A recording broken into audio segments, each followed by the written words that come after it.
So student, we are on the point runtime polymorphism. So where I explained last time virtual function. So this is the example that I explained. So to achieve runtime polymorphism, because polymorphism is categorized into two: compile time polymorphism and runtime polymorphism. So to achieve runtime polymorphism, we have to take the help of two. The first one, pointer object, means base class. We have to create pointer object of base class, and a keyword virtual. So this is where in this example, so look here. Here I created this is the base class. So here I created a pointer object of the base class, and I take the help of this virtual keyword. So the combination of these two, we achieve a runtime polymorphism. So I explain this concept. So there are some rules, means to when we are implementing this runtime polymorphism. So here there are some rules that must be achieve. So that must be we have to be follow. And that rules are, so here when these rules are satisfied, obviously our runtime polymorphism is to be achieved. So the first rule is here. The virtual function must be member function of some class. Means to runtime polymorphism is that concept. To do runtime polymorphism, there is a condition, that is the base class and derived class both obviously contains the member functions, and the member functions are prototype are to be same, name, their arguments are same. Then so to call at the runtime the needed function, we have to apply the runtime polymorphism. बघा पहिला rule जो आहे तो काय सांगतो, virtual function must be member of some class. इथे जर पाहायला गेलं आपण व्हर्च्युअल फंक्शन ह्याच एक्झाम्पलमध्ये जर बघितलं तर हे बघा, इथे व्हर्च्युअल फंक्शन हा व्हर्च्युअल कीवर्ड वापरला आहे. जो व्हर्च्युअल फंक्शन त्या फंक्शनचं नाव काय, शो. म्हणजे जो तुम्ही फंक्शन व्हर्च्युअल करताय, जसं इथे शो हा फंक्शन ह्या एक्झाम्पलमध्ये काय आहे, व्हर्च्युअल फंक्शन आहे. जो फंक्शन व्हर्च्युअल करताय तो मेंबर पाहिजेतच, साहजिकच हा बेस क्लासचा मेंबर आहेच. म्हणजे हा एक पहिला रूल आहे. दुसरा आहे बघा इथं की they can't be static members. हा जो म्हणताय हा फंक्शन जो व्हर्च्युअल बनवत आहे, इथं हा जो फंक्शन आहे की हा जो फंक्शन आहे व्हर्च्युअल, तर तो फंक्शन स्टॅटिक फंक्शन असू शकत नाही. स्टॅटिक मेंबर फंक्शन म्हणजे काय हे आपण मागं बघितलं आहे. स्टॅटिक मेंबर फंक्शन नक्की काय असतो, कारण स्टॅटिक डेटा मेंबरना हाताळण्यासाठी स्टॅटिक मेंबर फंक्शनचा उपयोग होतो. तर हा फंक्शन जो आहे व्हर्च्युअल रनटाईम पॉलिमॉर्फिझमच्या वेळेला तो स्टॅटिक असू शकत नाही. नेक्स्ट रूल्स बघा, थर्ड रूल आहे they are accessed by using object pointer. हा मागाशीच कन्सेप्ट तुम्हाला मी बोललो बघा. इथे जर बघितलं तर साहजिकच मी म्हटलं की तुम्हाला रनटाईम पॉलिमॉर्फिझमसाठी दोन कन्सेप्ट महत्त्वाचे आहेत. एक हा व्हर्च्युअल कीवर्ड, दुसरा काय बेस क्लासचा पॉइंटर ऑब्जेक्ट. कुणाचा, बेसचाच पहिला लक्षात ठेवा. That pointer object is must of base class, not the derived class pointer object. Base class pointer object, there is a necessity that the pointer object must be of base class. तर base क्लासचाच pointer object लागतो आणि त्याचाच उपयोग करून आपण functions call करतोय बघा. तेच इथं आहे. इथं जे काय आहे थर्ड बघा, they are accessed by using pointer object. म्हणजे they are accessed using pointer ऑब्जेक्टचा उपयोग करून आपण त्यांना कॉल करतो आणि तो पॉइंटर ऑब्जेक्ट हा बेस क्लासचाच असतो. Next, a virtual function be a friend of another class. जो व्हर्च्युअल फंक्शन असतो तो फ्रेंड फंक्शन म्हणून आपण वापरू शकतो. म्हणजे इथं जो बघा इथं जो फंक्शन वापरला आहे शो नावाचा, शो हा व्हर्च्युअल आहे, तो फ्रेंड फंक्शन असू शकतो. मी फ्रेंड फंक्शन, हा फ्रेंड फंक्शनचा आपण कन्सेप्ट मागं झाला आहे बघा. प्रायव्हेट व्हॅल्यू ॲक्सेस करण्यासाठी आपण फ्रेंड फंक्शन उपयोग करतो. म्हणजे व्हर्च्युअल फंक्शन तुम्ही फ्रेंड फंक्शन म्हणून अप्लाय करू शकता. नेक्स्ट बघा. Okay, next the prototype of the base class virtual function and all the derived class must be identical. If two functions with the same name having different prototypes, C++ considers them as a overloaded function. Virtual function mechanism is ignored totally. बघा आता काय ऐकता, ह्यांचं नक्की म्हणणं काय बघा. तर व्हर्च्युअल म्हणजे रनटाईम पॉलिमॉर्फिझमसाठी कंपल्सरी गोष्ट काय आहे की तुमच्या हा बेस क्लासचा जो हा फंक्शन आहे किंवा बेस क्लासचा हा सुद्धा फंक्शन आहे, हे हे हे जसे आहेत की सारखेच डिराइव्ड क्लासमध्ये सुद्धा ते तसेच पाहिजेत, सारखेच पाहिजेत. नाहीतर समजा इथं आर्ग्युमेंट आहे एक आणि डिराइव्ड क्लासमधला हा डिस्प्ले इथे 2 आर्ग्युमेंट आहेत, तर इथे एक आर्ग्युमेंट आणि इथे 2 आर्ग्युमेंट. याचा अर्थ काय झाला की साहजिकच इथे फरक पडला. म्हणजे जरी फंक्शनची नावं सारखी असली तर आर्ग्युमेंटची संख्या जास्त असल्यामुळे साहजिकच कंपायलरला समजतं की हा वेगळा आहे आणि हा वेगळा आहे. ओके, कारण आर्ग्युमेंटची संख्या बदलली ना, आर्ग्युमेंटची संख्या काय झाली, कमी जास्त झाली, त्यामुळे ते हा फरक पडला. नावासारखे असून उपयोगाचं नाही आहे. तर सगळंच सारखं पाहिजे लक्षात ठेवा. म्हणजे काय, इथं आर्ग्युमेंट समजा 2 असतील तर इथं पण 2 आर्ग्युमेंट, आणि इवन इफ त्या दोन्ही आर्ग्युमेंटचा डेटा टाईपसुद्धा सेमच पाहिजेत. नंतर एकाचा वेगळा आहे की एकाचा याचा वेगळा आहे आर्ग्युमेंटचा डेटा टाईपचा डेटा, तरीसुद्धा हे जे आहे ह्याच्यामध्ये वेगळं पण आलं, हे असं असता कामा नये. दोन्हीही जे काय आहे हे आयडेंटिकल पाहिजेत लक्षात ठेवा. सगळं काय पाहिजेत, हे टोटली काय पाहिजेत, आयडेंटिकल पाहिजेत लक्षात ठेवा. जेव्हा ते आयडेंटिकल असेल ना तेव्हाच ते सगळं शक्य आहे लक्षात ठेवा. नाहीतर काहीतरी त्याच्यामध्ये फरक असला कसला ना कसला तरी, म्हणजे आर्ग्युमेंटची संख्या असेल किंवा आर्ग्युमेंटची संख्या असेल किंवा ओके आर्ग्युमेंटची संख्या असेल किंवा त्याची आर्ग्युमेंटची संख्या जरी सारखी असली तरी त्याचे जे डेटा टाईप्स आहेत हे जरी सेम असले तरी आर्ग्युमेंटची संख्या ओके त्यांची आर्ग्युमेंटची संख्या ही एक तर वेगळी असेल किंवा आर्ग्युमेंटची संख्या वेगळी असेल तरी साहजिकच डिफरन्स पडला. ओके, आर्ग्युमेंट जरी सारखे आहेत पण डेटा टाईप्स वेगवेगळे आहेत तरी प्रॉब्लेम आला लक्षात ठेवा. ओके, त्यामुळे हे सगळं आयडेंटिकलच पाहिजेत. म्हणजे आर्ग्युमेंटची संख्या सारखी पाहिजेत आणि आर्ग्युमेंटची डेटा टाईप्ससुद्धा सारखी पाहिजे लक्षात ठेवा. ओके, हे सगळं काय पाहिजे तिथं सारखं असेल तरच आपण त्याला रन टाईम पॉलिमॉर्फिझम म्हणू शकतो. अदरवाईज हे काय होतं की हे ज्याही काय असेल हे सगळं काय होतं, रन टाईम पॉलिमॉर्फिझम येत नाही लक्षात ठेवा. हे कंपाईल टाईमला होतं, कारण काही ना काहीतरी फरक असेल तर डिफरन्शिएशन साहजिकच म्हणजे वेगवेगळे दिसतात सरळ. ओके, हे सरळ घडतं. ओके, आता हे त्याच्यामध्ये दिलेलं आहे. ओके, नेक्स्ट पॉईंट बघा. Okay, we can't have virtual constructor but we have virtual destructor. बघा, व्हर्च्युअल कन्स्ट्रक्टर जे आहेत, व्हर्च्युअल कन्स्ट्रक्टर असू शकत नाही. आपण बघितले कन्स्ट्रक्टर म्हणजे काय, म्हणजे क्लासचं नाव फंक्शनचं नाव सारखं असतं. हे कन्स्ट्रक्टर असू शकत नाही, पण व्हर्च्युअल डिस्ट्रक्टर मात्र असू शकतो. पुढं बघा. Okay, next, while a base pointer can point any type of derived. बघा इथं व्हाईल लास्ट आहे बघा. While a base pointer can point two any type of derived object the reverse is not true. While बघा, while a base pointer can point to any type of derived object, the reverse is not true. Say that is to say we can't use the pointer to the derived class to access the object of the base class. काय म्हणतो बघा इथं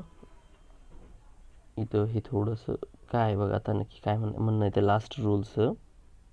okay, तर इथं काय केले बघा, तर रन टाईम पॉलिमॉर्फिझमसाठी रन टाईम पॉलिमॉर्फिझम म्हणजे काय होतं, जिथं बेस आणि डिराइव्ड क्लासचा कन्सेप्ट होतं, म्हणजे इनहेरिटन्स असतं. जिथं इनहेरिटन्स असतं आणि बेस क्लासचं ओके आणि डिराइव्ड क्लासमध्ये फंक्शन जे आहे त्यांची नावं त्यांचे आर्ग्युमेंट्स हे सगळं एकसारखंच असतं, आयडेंटिकल असतं. आणि त्याच वेळी आपल्याला रन टाईम पॉलिमॉर्फिझम म्हणजे काय, हे सगळं जेव्हा सारखं असतं बेस आणि डिराइव्ड क्लासमध्ये फंक्शन्स, तेव्हा कॉल करताना आपल्याला कुठला हवा आहे फंक्शन, म्हणजे बेसमधला जर आपल्याला गरज आहे तर बेसमधला मी कॉल करणार, सारखी असून सुद्धा तो त्याला कॉल करणार, किंवा डिराइवडमधला हवा असेल तर डिराइवडमधला कॉल करणार. म्हणजे एवढं सगळं सारखं असून सुद्धा जो हवा आहे त्याला कॉल करणं, ह्यालाच आपण रनटाईम पॉलिमॉर्फिझम म्हणतो, लक्षात ठेवा.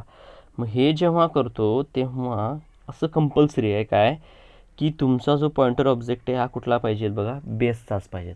कुठलाचा पाहिजेत, बेस क्लासचाच पॉइंटर ऑब्जेक्ट पाहिजे, लक्षात ठेवा.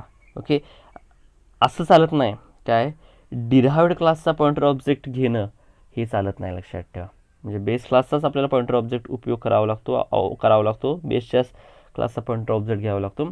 हां, तुम्ही बेसच्या याला डिराइव्हडचा ॲड्रेस देऊ शकताय, डिराइव्हडच्या ऑब्जेक्टचा ॲड्रेस देऊ शकताय. बेस त्याचा जो पॉइंटर ऑब्जेक्ट आहे त्याला डिराइव्हडचा ॲड्रेस देऊ शकताय, लक्षात ठेवा. डिराइव्हड ऑब्जेक्टचा ॲड्रेस देऊ शकताय, पण उलटं होऊ शकत नाही. म्हणजे काय, तर डिराइव्हडचा पॉइंटर ऑब्जेक्ट क्रिएट करायचा, डिराइव्हडचा पॉइंटर ऑब्जेक्ट क्रिएट करायचा आणि बेसचा ॲड्रेस, बेस ऑब्जेक्टचा ॲड्रेस देऊ शकत नाही. हे लक्षात ठेवा, हे रिव्हर्स होऊ शकत नाही. So there are some rules, okay, when we are applying or implementing a runtime polymorphism, that time you have to, okay, that rules must be satisfied, then the runtime polymorphism, okay, is possible. आता next point बघा, last point आहे बघा आता, pure virtual function. काय बघा, pure virtual functions. आता pure virtual functions म्हणजे काय, याच्या अगोदर व्हर्च्युअल फंक्शन बघितलं. Pure virtual functions means what? Okay, to achieve the runtime polymorphism, the function must be member of base class. Okay, that is the rules. आपल्या rules काय सांगतात की जर तुम्हाला रनटाईम पॉलिमॉर्फिझम करायचं असेल तर साहजिकच रनटाईम पॉलिमॉर्फिझम कधी घडतं, एकतर बेस आणि डिराइव्हड क्लास हा कन्सेप्ट पाहिजेत, बेस अँड डिराइव्हड क्लासचा कन्सेप्ट पाहिजेत. ओके, म्हणजे इनहेरिटन्सचा कन्सेप्ट आहेत, आणि बेस क्लासमधला फंक्शन आणि डिराइव्हड क्लासमधला फंक्शनचे प्रोटोटाईप सारखे पाहिजेत. बघा, हा बेस क्लास आहे, हा डिराइव्हड क्लास आहे, म्हणजे या बेसपासून हा डिराइव्हड बनलेला आहे, आणि बेसमध्ये डिस्प्ले आहे, शो आहे, तसंच डिराइव्हडमध्ये डिस्प्ले आहे, शो आहे. म्हणजे हे सगळ्यांचे साचे सारखे आहेत, लक्षात ठेवा. साचे प्रोटोटाईप म्हणजे कोण, साचाच. हा, हे सगळं सारखं आहे, हा आणि हा सारखा आहे. हे सगळं सारखं असताना जेव्हा कॉल होणार आहे तेव्हा तो कॉल जो गरजेचा फंक्शन आहे त्यालाच कॉल होणं हेच रनटाईम पॉलिमॉर्फिझममध्ये येतं, लक्षात ठेवा. ओके, तर प्युअर व्हर्च्युअल फंक्शन म्हणजे काय बघा, तर प्युअर व्हर्च्युअल फंक्शन म्हणजे जो व्हर्च्युअल फंक्शन आहे, जो आपण बघितला याच्या अगोदर, जो व्हर्च्युअल फंक्शन आहे, ओके, त्याची डेफिनेशन नथिंग, झिरो असणं, ह्यालाच प्युअर व्हर्च्युअल फंक्शन म्हणणं. ओके, बघा, डू नथिंग फंक्शन किंवा त्याची जी काय आहे बघा, इथे झिरो आहे बघा, व्हर्च्युअल फंक्शन टोटली झिरो असणं. ओके, ह्यालाच म्हणायचं म्हणजे प्युअर व्हर्च्युअल फंक्शनची, म्हणजे जो फंक्शन असतो, म्हणजे व्हर्च्युअल फंक्शन आपण इथे बघितला, या एक्झाम्पलमध्ये बघितला, जसं इथं हा शो आहे बघा, हा व्हर्च्युअल फंक्शन आहे, तर याची डेफिनेशन काहीतरी आहे, तुम्ही ती दिलं आहे बघा, शो बेस हे सी आउटमध्ये वापरले, तर हे काहीच वापरायचं नाही, याची डेफिनेशन झिरो असणं, काहीच असणार नाही त्याची डेफिनेशन, ह्याला म्हणायचं प्युअर व्हर्च्युअल फंक्शन. तर हे एक्झाम्पल वाटच बघा, एक्सप्लेन करेन मी तुम्हाला. ओके, बेस क्लास आहे, बेसमध्ये एक्स आणि वाय हे दोन प्रायव्हेट मेंबर आहेत, पब्लिकमध्ये हे दोन मेंबर फंक्शन्स आहेत, बरोबर आहे का. दोन्हीकडे व्हर्च्युअल फंक्शन आहे, व्हर्च्युअल दिले, गेट डेटा आणि डिस्प्ले आहे बघा. ओके, हे डिक्लेअर केलेत, ठीक आहे. आता डिराइव्हडमध्ये आपण काय घेतलं आहे, बेस घेतलं आहे, डिराइव्हड क्लास क्रिएट केला आहे, त्याचं नावच डिराइव्हड असं दिलं आहे, आणि बेस क्लास आहे, बेसच नाव त्याचं आहे की पब्लिक इथे पब्लिक डेरिव्हेशन ते काय आहे, व्हिजिबिलिटी पब्लिक आहे बघा डेरिव्हेशनच्या वेळा, म्हणजे हे पब्लिक आणि हे पब्लिक याचा अर्थ हे डिराइव्हडमध्ये काय झाले, पब्लिक, म्हणजे ते सहज हे सगळे ह्याच्यामध्ये ॲक्सेस होतात, पण हे प्रायव्हेट असल्यामुळे हे इकडे ॲक्सेस होत नाहीत. ठीक आहे. आता बघा मेनमध्ये बघा काय होतं, मी मेनपासून हे करतो, सरळ येतो, बेस क्लास आहे, बेसचा पॉइंटर ऑब्जेक्ट, कारण आपल्याला रनटाईम पॉलिमॉर्फिझम अचीव करायचा आहे, त्यामुळे आपल्याला काय लागतो, बेसचाच पॉइंटर ऑब्जेक्ट लागतो, तो घेतला आहे आपण. पुढं डिराइव्हडचा ओबीजे हा ऑब्जेक्ट क्रिएट केला आहे, डिराइव्हड क्लासचा ओबीजे हा ऑब्जेक्ट क्रिएट केला आहे. ओके, नेक्स्ट बघा, PTR is equal to, okay, जो पॉइंटर आहे त्या पॉइंटरला मी कुणाचा ॲड्रेस असाईन केला आहे आता, डिराइव्हडचा, डिराईव्हचा ऑब्जेक्टचा ॲड्रेस असाइन केला आहे. ओके, नंतर कॉल करतो आहे बघा मी ptr गेट डेटाला कॉल करतो आहे. ओके, आता इथे काय होणार आहे, साहजिकच आपण ॲक्च्युली सुरुवातीला असं होतं की ptr हा काय करतो, ptr कुठल्या टाईपचा आहे, बेस टाईपचा आहे. त्यामुळे इथं जेव्हा कॉल होणार आहे तेव्हा ptr पहिल्यांदा विचार कोणाचा करतो की ptr कुठल्या टाईपचा आहे, बेस टाईपचा. त्यामुळे इथून कंट्रोल पहिल्यांदा जायचं कुठे विचार करतो तो. ओके, कुठं जातो, पहिल्यांदा बेसला जायचा विचार करतो. कुठं, बेसला. इथून कुठं जायचा विचार करतो, गेट डेटा बेसला. ओके, पण गेट डेटा जर तिथे जायचा विचार केला तरी होतं काय बघा, इथं आपण कीवर्ड कुठला वापरला आहे. ओके, इथे ही दोन्हीकडे व्हर्च्युअल वापरलेत. त्यामुळे इथं जेव्हा जायचा प्रयत्न करतो तेव्हा त्या व्हर्च्युअल कीवर्ड काय सांगतो की व्हर्च्युअल हा कीवर्ड काय सांगतो की हा गेट डेटा जो आहे, हा गेट डेटा जो आहे हा कुठल्या क्लासचा आहे याचा न विचार करता ptrनं कोणाचा ॲड्रेस स्टोअर केला याचा विचार करायला सांगतो. त्यामुळे कंट्रोल इथून कुठे येतो, साहजिकच, कारण ptrनं ॲड्रेस कोणाचा स्टोअर केला, आता ओबीजे कोणाचा आहे, डिराईव्डचा आहे, बरोबर आहे का. त्यामुळे डिराईव्ड क्लासचा जो ऑब्जेक्ट आहे त्याचा ॲड्रेस ptrनं स्टोअर केला आहे. त्यामुळे इथून कॉल कुठं जातो, साहजिकच ह्या गेट डेटाला जातो, डिराईव्डच्या गेट डेटाला. ओके, इथं enter roll number of student हे प्रिंट होतं, रोल नंबर एंटर करा तुम्ही, enter name of the student print होतं, आपण नेम एंटर करायचं. परत इथून कंट्रोल कुठं आला, साहजिकच इथं आला. सेम नेक्स्ट टाईम पण हेच होतं, जेव्हा डिस्प्ले कॉल करतो ptr तेव्हा की कंपायलर पहिल्यांदा हा विचार करतो, हा ptr कोणाचा टाईप आहे, ptr बेस टाईपचा आहे. त्यामुळे बेस टाईपला तो कॉल करण्याचा प्रयत्न होतो, बेस टाईपला. पण त्या बेस टाईपच्या इथं आपण वरती व्हर्च्युअल दिलं आहे. काय दिलं आहे इथे बघा, ऑब्वियसली व्हर्च्युअल दिलं आहे. त्यामुळे व्हर्च्युअल कीवर्ड हा सांगतो की हे सांगतो व्हर्च्युअल कीवर्ड की पॉइंटर जो आहे हा कुठल्या टाईपचा आहे याचा विचार करू नकोस, तर पॉइंटरनं कुणाचा ॲड्रेस स्टोअर केला याचा विचार कर आणि त्याला कॉल कर. त्यामुळे ॲड्रेस कुणा स्टोअर केला त्याने, डिराईव्डचा. त्यामुळे डिराईव्डच्या डिस्प्ले कुठे, इथंच आहे. ओके, त्यामुळे इथून डिस्प्ले कुठे जातो, तो इथे येतो डिराईव्डच्या डिस्प्लेला. आणि तो प्रिंट काय करतो, रोल नंबर, जो रोल नंबर तुम्ही दिला आहे तो प्रिंट होणार, नेम आणि नेम काय असेल ते प्रिंट होतं.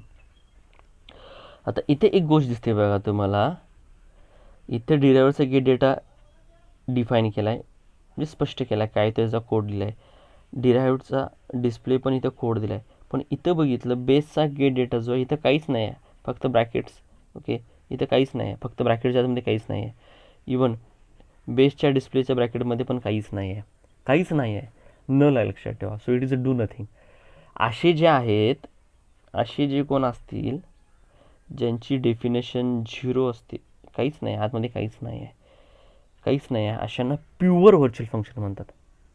प्युअर मागच्या एक्झाम्पलमध्ये आहेत, मागच्या एक्झाम्पलमध्ये जर बघितलं आपण तर हे बघा, हा जो व्हर्च्युअल फंक्शन आहे, हा बघा, हा व्हर्च्युअल फंक्शन आहे, त्याची डेफिनेशन काही ना काहीतरी एक तर लाईन आहे.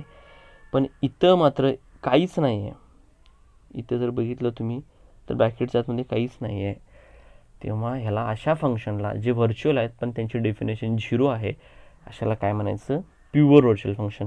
मग यांची डेफिनेशनच नाहीच आहे, काहीच नाही आहे, तर मग हे कशाला घ्यायचे, यासाठी की आपण काय करतोय, रन टाईम पॉलिमॉर्फिझम करत असेल तेव्हा बेस आणि डिराईव्ड म्हणजे इनहेरिटन्सचा कन्सेप्ट हा असतोच, लक्षात ठेवा, इनहेरिटन्स कन्सेप्ट असतो. मग गेट डेटा हा बेसमध्ये पाहिजेतच ना, म्हणजे गेट डेटा आणि इथं गेट डेटा, इथं डिस्प्ले म्हणजे यांची प्रोटोटाईप जर सारखी असतील, त्यांचे साचे सारखे असतील तरच पॉलिमॉर्फिझम होतं ना. त्यामुळे ओके, हे तुम्हाला याची डेफिनेशन जरी नसली तरी ती तुम्हाला काय करावी लागतात, बेसमध्ये द्यावेच लागतात, तरच हे पॉलिमॉर्फिझम होतं. ह्यालाच म्हणायचं प्युअर व्हर्च्युअल फंक्शन. आणखी एक एक्झाम्पल आहे इथं की ते तुम्ही ट्राय करून पहा.